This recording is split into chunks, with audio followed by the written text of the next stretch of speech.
지금 로마서 4장하고 5장, 오늘 5장을 읽어볼 텐데, 4장, 1절부터 4장 내용을 한번 슬쩍 복습해 볼게요. 그런즉 육신으로 우리 조상된 아브라함이 무엇을 얻었다 하리요?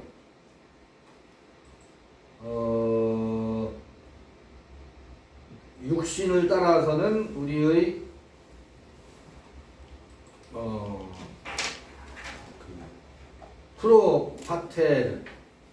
프로파토라 우리의 조상 아브라함. 그래서 만일 아브라함이 행위로서 의롭다 하심을 얻었으면 자랑할 것이 있으려니와 하나님 앞에서는 없느니라. 성경이 무엇을 말하느냐? 아브라함이 하나님을 믿음에, 이렇게 되어 있는데, 하나님을 믿음에, 이 표현은 적절한 표현이 아니라고 했죠. 번역에서 그렇게 번역하고 있는데, 하나님에게서, 하나님 안에서 그의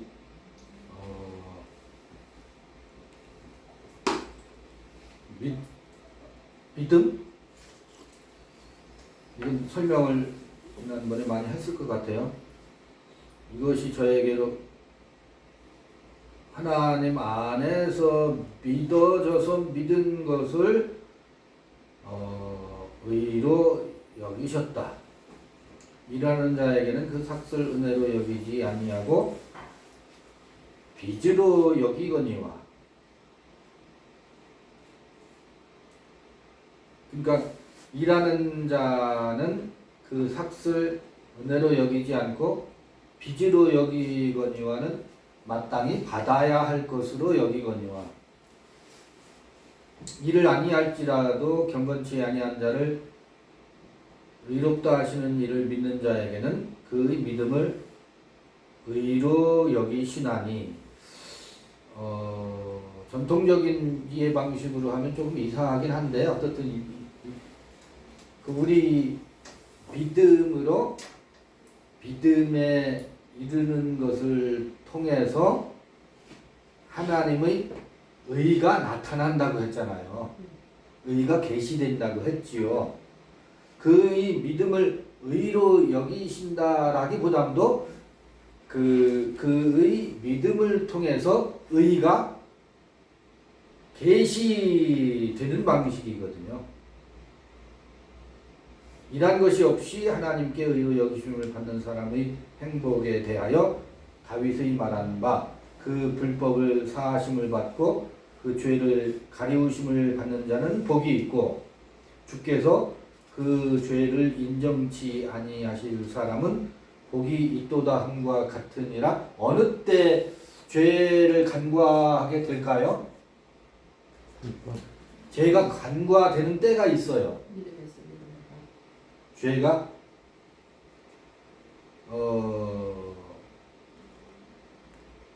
일한 것이 없이 하나님께 의로 여기심을 받는 사람의 행복에 대하여 일과 상관이 없어요.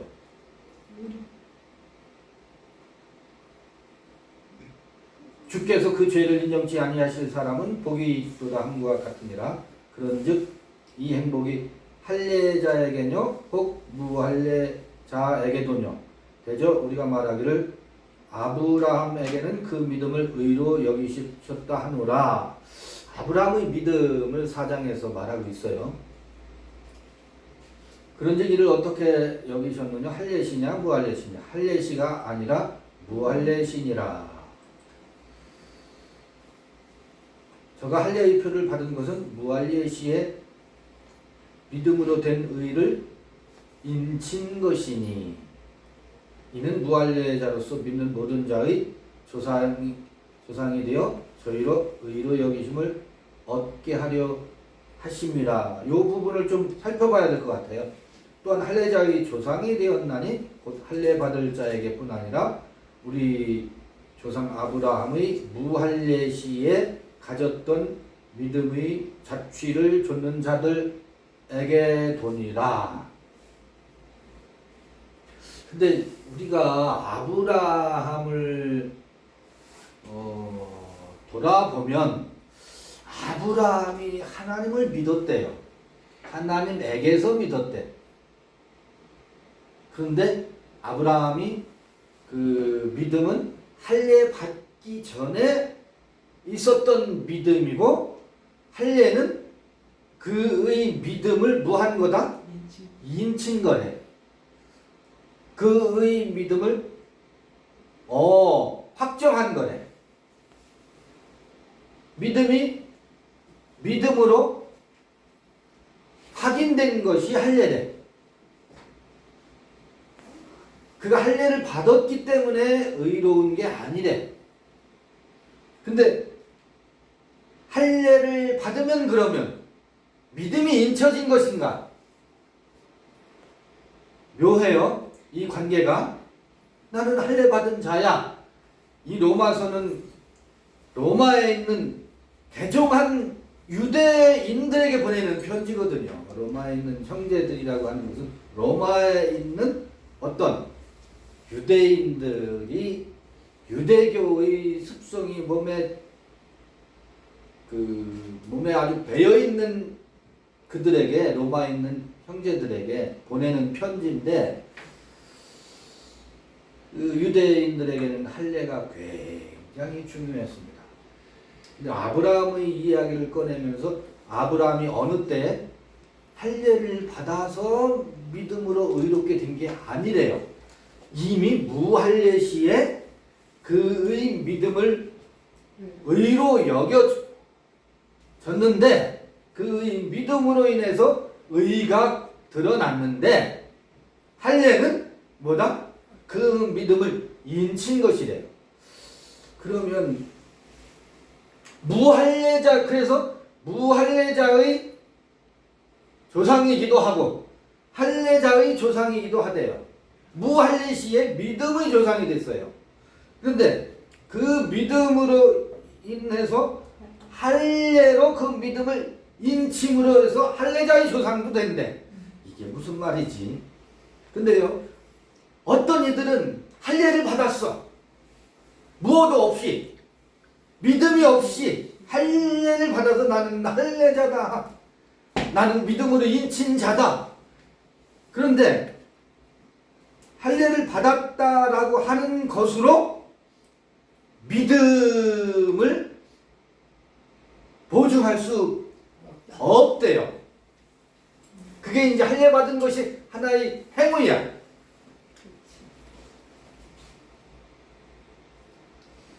그래서 할례자를 무엇으로 만들어요? 무할례자로 만들어요. 할례 받았는데 왜 무할례자가 되지? 성선이 이 유대교의 그 전통적인 할례의 관습 때문에 율법과 관련됐을 때 이 할례 얘기가 로마서에 바울이 많이 언급하고 있죠. 어느 때에 아브라함이 할례를 받았는지 한번 볼게요. 창세기 17장 17절 요 어간에 보면 아브라함이 17장 1절부터 볼게요. 아브라함의 99세 때에 여호와께서 아브라함에게 나타나서 그에게 이르시되 나는 전능한 하나님이라. 이때는 엘샤다이 엘로힘으로 계시되고 있어요. 전능한 하나님이라. 너는 내 앞에서 행하여 완전하라. 내가 내 언약을 나와 너 사이에 세워 너로 심히 번성케 하리라 하시니 아브라함이 엎드린데 하나님이 또 그에게 일러 가라사대 내가 너와 내 언약을 세우니 너는 열국의 아비가 될지라. 이때 언약이라는 게 나와요. 언약. 이제 후로는 내 이름을 아브라함이라 하지 아니하고 아브라함이라 하리니 이는 내가 너로 열국의 아비가 되게 함이니라. 내가 너를 심히 번성케 하리니 나라들이 네게로 쫓아 일어나며 열왕이 네게로 쫓아나리라. 내가 내 언약을 나와 너와 네 대대 후손의 사이에 세워서 영원한 언약을 삼고 너와 내 후손의 하나님이 되리라. 내가 너와 내 후손에게 너희 우거하는 이 땅 곧 가나안 일령으로 주어 영원한 기업이 되게 하고 나는 그들이 하나님이 되리라. 하나님이 또 아브라함에게 이르되, 이때부터 이제 아브라함이 되는 거예요. 함에게 이르되 그런즉 너는 내 언약을 지키고 내 후손도 대대로 지키라. 너희 중 남자는 다 할례를 받으라. 이것이 나와 너희와 너희 후손 사이에 지킬 내 언약이니라. 너희는 양피를 베어라. 이것이 나와 너희 사이의 언약의 표징이니라. 대대로 남자는 집에서 난 자나 혹 너희 자손이 아니요 이방 사람에게서 돈으로 산 자를 물어나고 난 지 8일 만에 할례를 받을 것이라. 너희 집에서 난 자든지 너희 돈으로 산 자든지 할례를 받아야 하리니 이에 내 언약이 너희 살에 있어 영원한 언약이 되려니와 할례를 받지 아니한 남자 곧 그 양피를 베지 아니한 자는 백성 중에서 끊어지리니 그가 내 언약을 배반하였음이니라. 하나님이 또 아브라함에게 이르시되 내 아내 사레는 이름을 사레라 하지 말고 그 이름을 사라라 하라. 내가 그에게 복을 주어 그로 내게 아들을 낳아주게 하며 내가 그에게 복을 주어 그로 열국의 어미가 되게 하리니 민족의 열왕이 그에게서 나리라. 이런 이야기가 할례와 관련해서 아브라함의 이야기 속에 담겨져 있어요. 아브라함은 어느 때 할례를 받았어요? 99세나 되어서야 할례를 받았어요.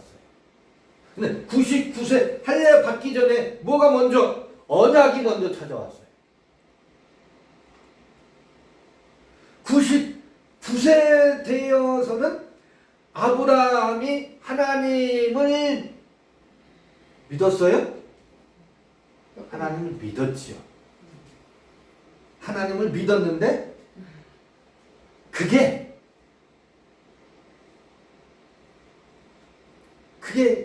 하나님을 믿은 것인가?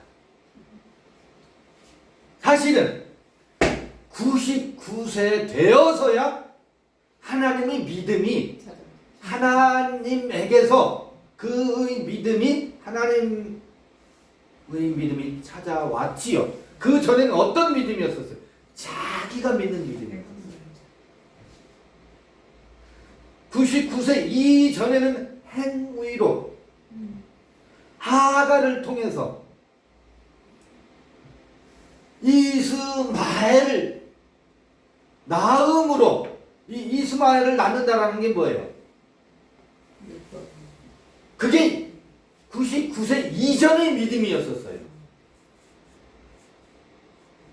그 이전의 믿음을 믿음이라고 말하지 않는다고. 99세 이전에 아브라함이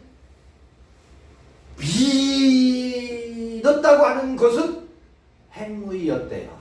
그게 행위였대요. 믿음이 아니라 행위였답니다. 그러니까 계집종 아람 여인이 사레의 계집종이었었어요. 하갈은 그 주인이 누구냐면 사레가 주인이었었어요. 사레를 시중 들고 사레의 몸종이 하갈이었었어요. 그래서 사레가 자기에게 태가 동하지 않아서 하갈을 아브라함에게 자기 몸종을 들여 보낸 거거든. 하갈을 통해서 이스라엘 나하고 마차 차이잖아. 그렇네요. 이스마엘은 나의 무슨 뜻이에요? 이스마엘이라는 뜻이.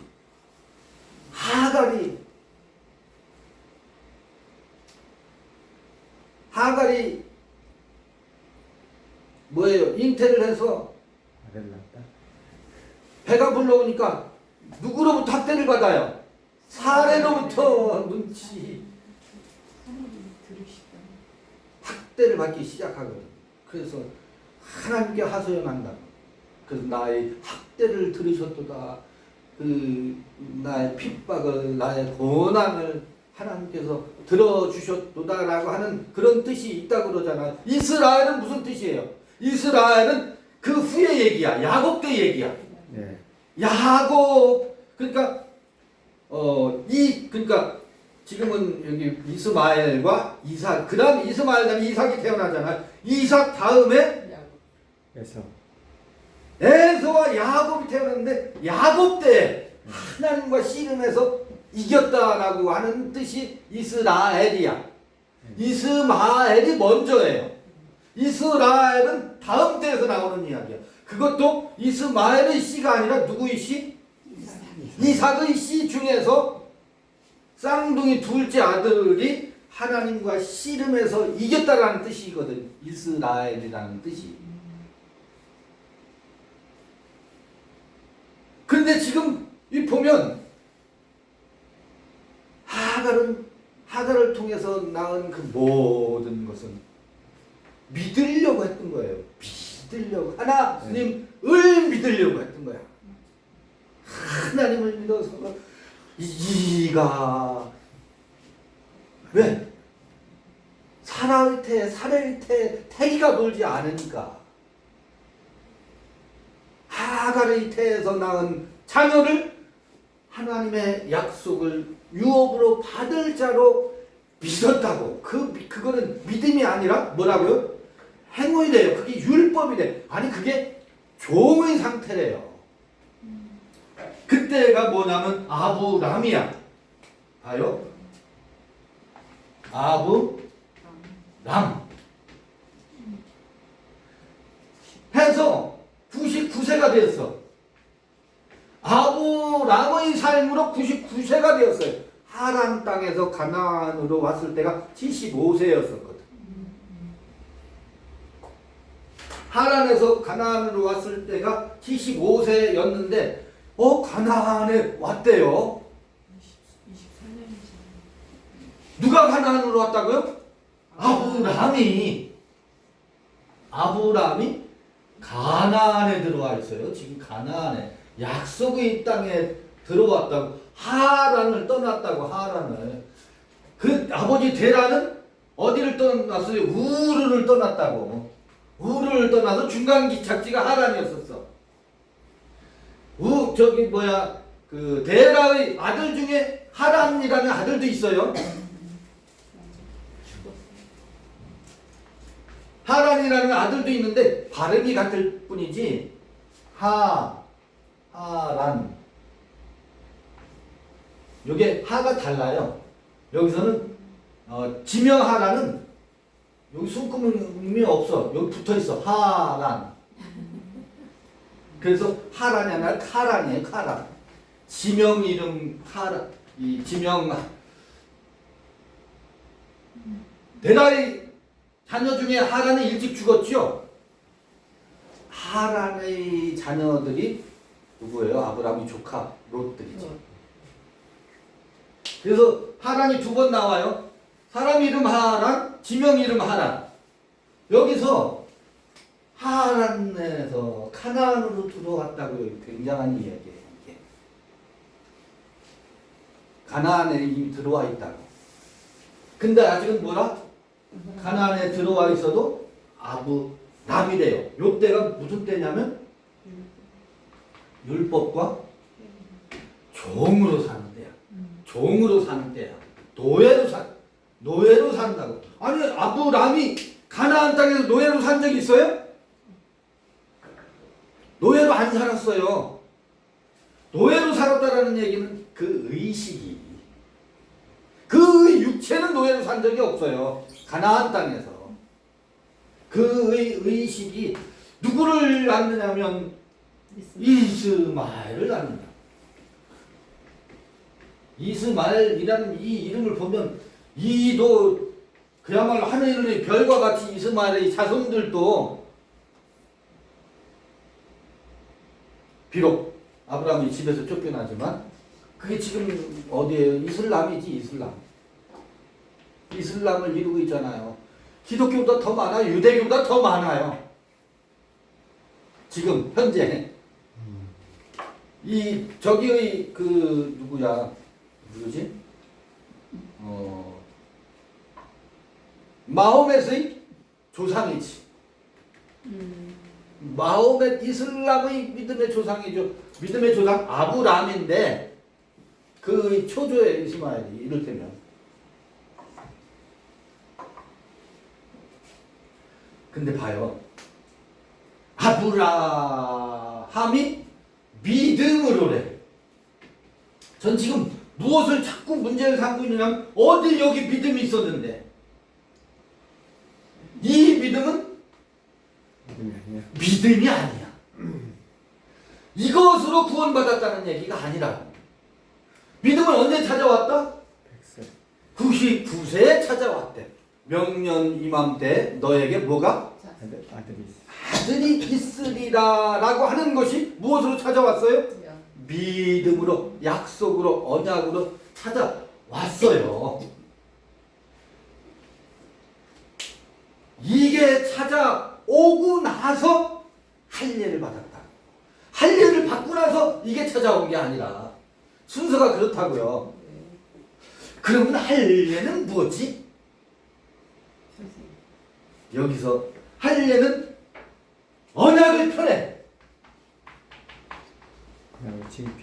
언약의 징표래. 오트래. 오트. 베리트. 언약의 징표래요. 근데 언약의 표로 카라트 언약이라고 하거든. 카라트. 이건 베다야, 베다. 그게 할례지. 할례는 생식기의 표피를 베는 거예요. 요즘 말로 말하면 남자의 그 생식기를 복용하는 거죠. 그게 언약의 징표라네. 요것으로 할례로 인해서 의로워지고 할례로 인해서 믿음이 찾아오는 것이 아니라 믿음이 찾아오면 하나님의 믿음이 찾아오면 그 언약의 징표로 할례를 행하게 돼 있대요. 베어내게 되어 있대. 자, 그러면 하필이면 생식기를 베어내는 이야기로 이 이야기가 전개되고 있어요. 이게 무슨 이야기일까?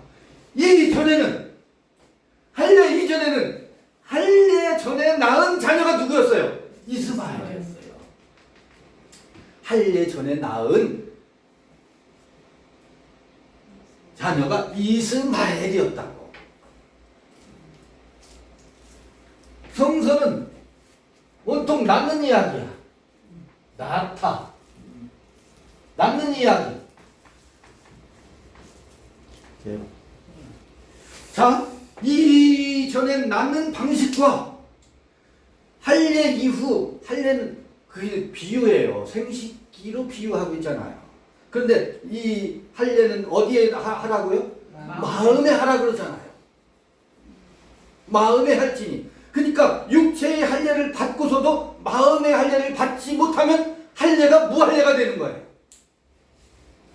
그렇죠? 네. 할례자가 무할례자가 되는 거야. 무엇을 배지 못했기 때문에 마음의 할례를 배지 못하게. 그러면 이 99세 믿음이 찾아오게 되면 당연히 언약의 징표로 이루어지는 것이 할례예요. 마음을 뭐하는? 마음을 덮고 있는 가죽을 베는 일이 무엇으로? 믿음의 징표로, 언약의 징표로 베어지게 되어 있어요. 만일 육체의 할례만을 행하고 나는 할례 받은 자다 하는 것은 원천 무효야. 그런 행위로는 구원받는 게 아니거든.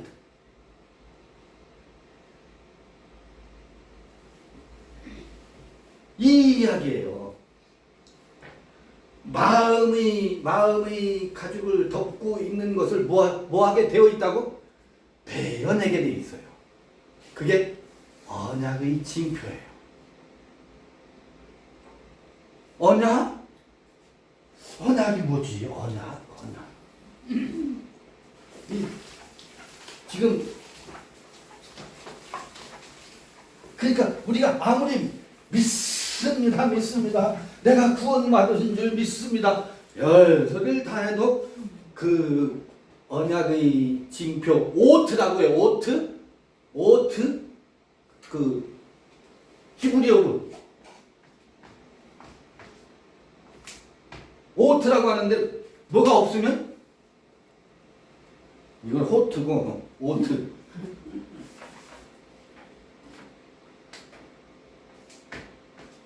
이 징표가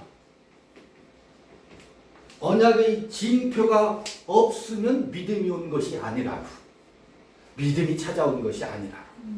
믿음으로 믿음에 이르게 되면 어떤 일이 벌어져요? 아하, 육체의 할례를 통해서도 그 아브라함의 이야기에서는 육체의 할례 생식기가 달라진다고. 생식기의 모양이 달라져요. 이전에는 마음으로 나온 게 아니었었다고. 법으로 나온 것이고 지식으로 나온 것이었다. 지식의 세계에서 이 지식으로 두껍게 덮여있는 마음의 세계를 뭐해요? 베어내줘야 마음의 생살이 드러나요. 그 마음의 생살에 의해서 뭐 하는 것이 아브라함과 사라가 함께 만나는 것이 마음의 생식기를 통해서 누구의 태를 동하게 할 수 있어요? 사라의 태를 동하게 할 수 있대요. 그게 뭐래요? 그게 언약의 징표래요. 그러니까 그게 믿음이 온 후로 이루어지는 나타나는 자연스러운 현상이야. 그 할례가 없으면, 이 언약의 징표가 없으면 나는 명년 후에, 명년 이맘때가 되면 아들이 있는 줄 믿습니다. 아무리 얘기해봐야 개코나. 그건 말이고 주장이고 지식을 가져다가 내가 믿습니다. 그건 믿음이 아니라 행위래요. 그건 행위래요. 그러면 아니 이건 모든 만물의 우주 이치예요. 새로운 생명이 태어날 때의 이치라고. 이거는 행위가 아니라 믿음으로 찾아오는, 이를테면 이래요. 이 탐스러운 토실토실한 씨가 나는 생명이다. 나는 뭐다? 나는 조회다. 생명이다. 라고 이 토실토실한 하나의 씨알이 나는 생명이다 했으면 생명의 징표가 나타나게 돼 있어요. 묘한 일이에요. 나는 생명이다는 주장은 이건 의미가 없어요. 생명이라고 하면 반드시 카라트 언약, 베어지는 언약이 징표로 나타나게 돼. 생명이면 뭐 하게 돼 있어요? 땅에 씨가 뿌려져서 뭐 하게 돼 있어요? 와해되기. 와해 이게 할례예요. 이게 할례예요. 이 할례의 징표가 나타나지 않으면 아무리 나는 생명이다라고 말하는 주장일 뿐이지. 와해되어야 뭐해요? 쌈떡잎을 낸다고. 이게 할례라고요. 할례.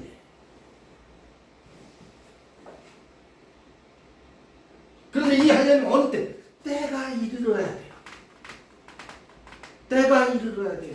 이 쌍떡잎이 대지에 뿌리를 내리고 큰 우주를 머리에 우주를 품고 있잖아요. 양손으로 품고 있어서 얘도 뭐래? 나도 조회다. 에고 에임이 해조회. 얘도 생명이라고 말해. 나도 뭐다? 생명이다. 라는 뭐라는 믿음이 찾아왔어. 믿음이 온 후로는 반드시 징표가 있다고 그랬죠. 죽어야겠다. 믿음이 온 후로는 베어지는 언약이 찾아온다. 그 뭐예요? 그 다음에 생명이야? 그 믿음이 찾아왔어? 그 믿음이 온 후로 언약의 징표로 카라트 이 양피를 생피를 베는 징조가 찾아온다고. 생명이라는 그런 징조가 찾아오게 되어 있대. 그래 생명의 싹을 생명이라면 줄기를 피우면서 새로운 잎을 내기 위해서 얘는 뭐예요? 펴져야 돼요. 이게 모든 믿음이 온 후로 나타나는 언약의 징표예요. 이건 자연스러운 거예요. 그런데 나도 생명이다 하면서 싹을 밀어내지 않고 이 두 떡잎이 생명의 흉내를 내려고 미리 떨어져. 뭐가 안 됐는데 때가 되지 않았는데 떨어져. 그러면 거기서 생명이 멈춰버려요. 생명이 거기서 멈춰버려요. 여기 이제 이 로마서 5장에 나오겠지만 반드시 카타 무엇을 따라야 이게 전치사인데 어떤 그 뒤에 오는 단어가 어떠냐에 따라서 뜻이 여러 가지 나오는데 카타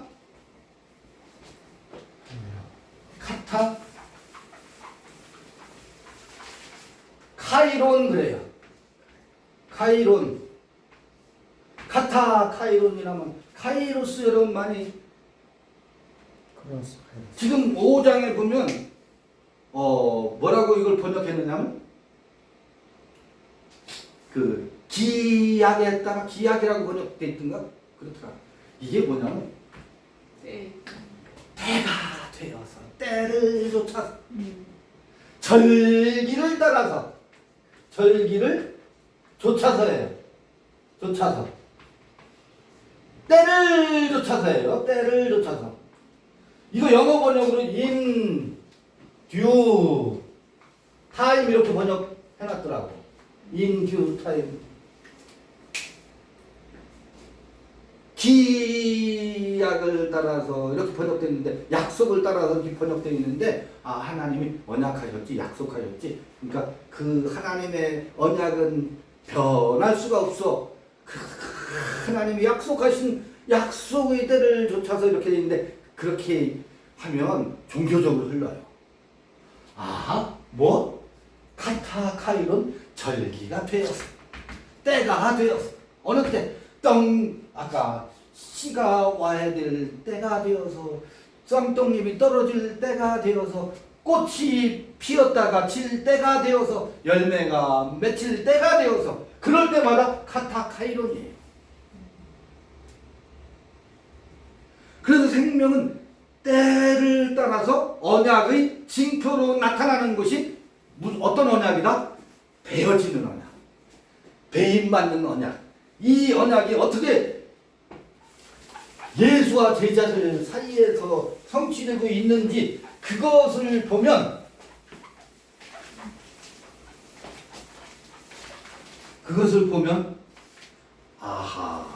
원리가 그러하구나. 베드로 주는 그리스도시요 살아계신 하나님의 아들이십니다. 이 아름다운 고백이 있었지요. 이 고백이 때가 된 거예요. 근데 그게 뭐예요? 주는 그리스도시요라는 말이. 주는 그리스도시요. 이게 주는 그리스도십니다. 살아계신 하나님의 아들이십니다. 라고 하는 이 고백이 쌍떡잎이요? 이게 불의의 고백, 불의의 고백인 줄 알아요, 몰라요? 몰라요. 몰라요. 요거는 아브 람 때예요. 이 고백은 행위예요. 율법이에요. 주는 그리스도십니다. 당신은 살아계신 하나님입니다. 이때의 하나님은 뭐예요? 이때의 하나님은 세상 임금이야. 엘샤다의 엘로힘이야. 엘샤다의 엘로힘으로 나타나요. 엘샤다의 엘로힘으로 정면에서 누구와? 베드로와 예수가 마주하고 있어요. 아니 아브람도 마찬가지라고. 아브람도 람과 아브라 함 요게 99세야. 요때 할례가 나타났죠. 할례. 먼저 믿음이 찾아온 후로 할례가 이루어진대. 이때 하나님은 역시 똑같아.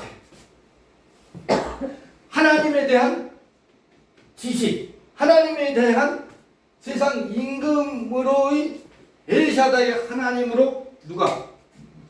아브라함과 베드로. 하나님 마주하고 있다. 아브라함과. 그래서 이 하나님의 유업을 받을 자가 이스마엘이라고 하는 굳건한 믿음이 율법이요 행위라고 했었잖아요. 그 방식의 생식기를 뭐예요? 운용하는 때예요. 생식기가 그 방식으로 작동하는 때라고. 그런데 베드로도 마찬가지야.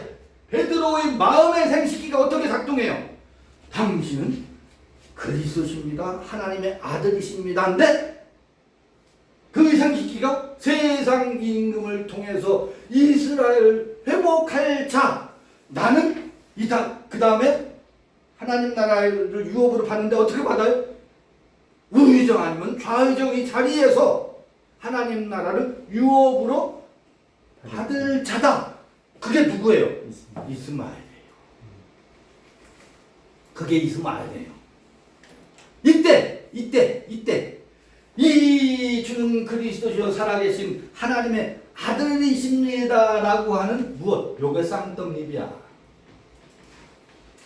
혹은 이게 아주 굳건한 씨를 감싸고 있는 씨 외피라고, 껍질이라고. 씨로 비유하면 이게 단단한 그의 단단한 껍질이라고. 그의 생식기를 감싸고 있는 외피라고. 그런가요? 이 의식의 세계에서 마음이 드러나질 않아요. 자기 뭐만 믿음의 고집만 드러나지. 근데 그 믿음이라고 하는 내가 믿습니다라고 하는데 그게 그의 믿음이 아니라 제 믿음이 제 고집이다. 그것이 어떻게 해요? 배어진다고. 배어짐이 어떻게 배어지는지 아세요? 나는 배었다가 아니야. 그걸 배어지는 배임을 누가? 그의 스승이 그의 불의가 드러나서 불의가 확실하게 들춰낼 때 무엇이 찾아오게 되어 있어요? 믿음이 찾아온다고 하잖아요. 믿음이 찾아와질 때 자연스럽게 이 세상 임금이 들통나고 이 세상 임금이 어떻게 해요? 심판받지요. 심판받는 것이 뭐예요? 그게 배임이에요. 누가 지금 배워줘요? 베드로의 그 무엇과도 바꿀 수 없는 예수 우상이 떠난다고. 우상이 베어지고 있다고. 기둥 같은 서방이 배임받고 있잖아. 이게 할례예요. 이게 할례라고. 할례의 표라고. 그래서 뭐가 드러나요? 생식기의 생살이 돋아난다고. 마음의 세계가 드러난다고. 마음의 세계가 드러나는데 이게 행위로 되는 것이 아니라 믿음이 찾아와서 그 약속과 언약의 징표. 약속과 언약이라는 게 뭐예요? 명년에 아들이 있으리라예요. 네. 명년에 아들이 있으리라는 게 뭔지 알아요? 그대가 그대의 진면목으로 본래의 그대 자신의 생얼이 그 무엇에도 오염되지 않은 그대의 모습이 드러날 것이다. 명년 이맘때 아들을 낳을 것이다. 그 얘기예요. 그 이야기는 그대 안에 있는 겨자씨만한 믿음이 그대를 거룩하게 새로 태어나게 할 것이다. 어느 때? 이제 명년 이맘때가 되면. 그게 언약이라고. 우리 모두는 그 약속을 부여잡고 있다고. 그렇지. 나도 뭐 사람답게 하면 살 때가 찾아오겠지. 가도. 라고 하는 약속을 모두가 부여잡고 살거든. 이때의 약속은, 이때는 무엇을 부여잡고 사는지 아세요? 이때는 나도 예수 그리스도 우리 이스라엘의 왕으로 오시는 이를 통해서 이스라엘 국권을 회복하고 거기서 뭐 한다고요? 큰 자가 되리라 라고 하는 무엇을 부여잡고 살아요? 믿음을 부여잡고 살지. 이건 제 믿음이야. 그의 믿음이 온 게 아니야. 자기 믿음을 부여잡고 산다고. 그런데 그의 믿음은 숨겨져 있어. 감춰져 있어. 겨자씨만하게 작게 있어. 이건 어느 때 드러나요? 믿음이 찾아와서 베어지고 나서야, 언약의 징표가 드러나고 나서야 큰 행위가 아니래잖아요. 아브라함을 통해서 이 이야기를 바울이 로마에 있는 형제들에게 이 이야기를 꺼내고 있다. 이 이야기를 짚어보고 있잖아요. 아하, 이런 흐름으로 이 이야기가 전개되고 있네. 로마서 이제 4장. 로마서 4장에서 아브라함의 양피를 베는 이야기가 나와서 이게 무슨 이야기지? 유대인들에게는 이 할례의 문제가 아주 자부심이었었잖아요. 나는 유대인 중에 유대인이고 할례자 중에 할례자다라고 하는 그 자부심을 가지고 있는데 그 할례가 다 무할례자를 만들어 놓고 있는 까닭이 믿음이 찾아오지 않았기 때문에 이건 예수를 믿는다라고 아무리 말해도 그 믿음은 나는 예수 믿는다라고 하는 나는 할례자라고 하는 그 자부심을 전부 무엇으로 만들고 있어요? 이 언약의 징표가 찾아오지 않으면 뭐다? 무할례자인 것처럼 그 믿음이 전부 다 무효예요. 그거 믿는 것은 믿는 게 아니라 아브라함 때는 그렇게 믿는다라고 했지만 그 믿음, 그의 믿음이 아니라 자기의 신념이었다. 그 신념 속에서도 물론 약속을 부여잡고 있지요. 왜 안 되지? 왜 안 되지?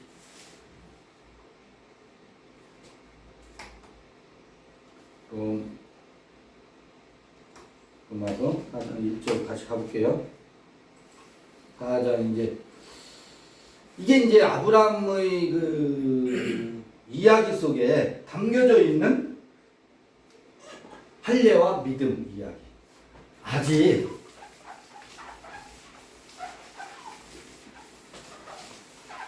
이삭이 태어난 얘기는 여기까지는 없어요. 여기서는. 명년 이맘때 이삭이 태어나지.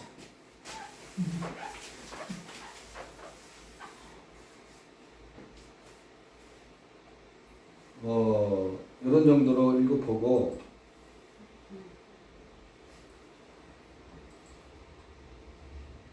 로마서 4장 13절 볼까요? 아브라함이나 그 후손에게 세상의 후사가 되리라고 하신 언약은 율법으로 말미암은 것이 아니요 오직 믿음의 의로 말미암은 것이니라.